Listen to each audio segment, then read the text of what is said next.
नमस्कार मित्रांनो, आपण बघताय हा एक दगडी चाक आहे. आमच्या गावकऱ्याच्या शेतामध्ये मी अगदी लहानपणापासून बघतो.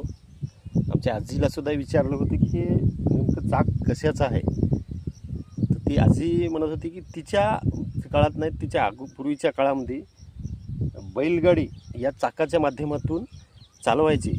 आपण कल्पना करू शकता, हे एक दगडी चाक आहे. त्या काळातले ते बैल किती ताकदवर असतील आणि त्या काळातले ती व्यक्तीसुद्धा किती, शेतकरीसुद्धा किती ताकदवान असतील. हे एक दगडी चाक, याचं वजन अंदाज नाही लावता येणार, परंतु आपण याच्या दगडाच्या आकारावरून अंदाज नक्की लावू शकतो की हे चाक किती जड असू शकते.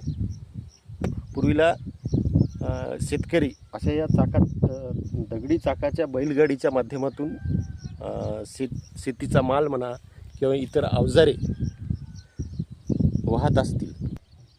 असे चाक आपल्याही गावी, शेतात, गावामध्ये आपल्याला दिसतील.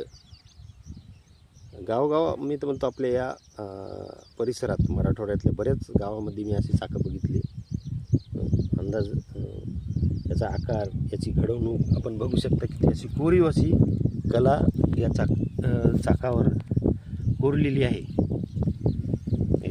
साधारण याला 100-150 वर्षापूर्वीचं हे चाक असेल, तरीही आपली घडवणूक हे टिकून आहे. असे शेतकरी आपले पूर्वी खूप मेहनती आणि कष्टाळू होते.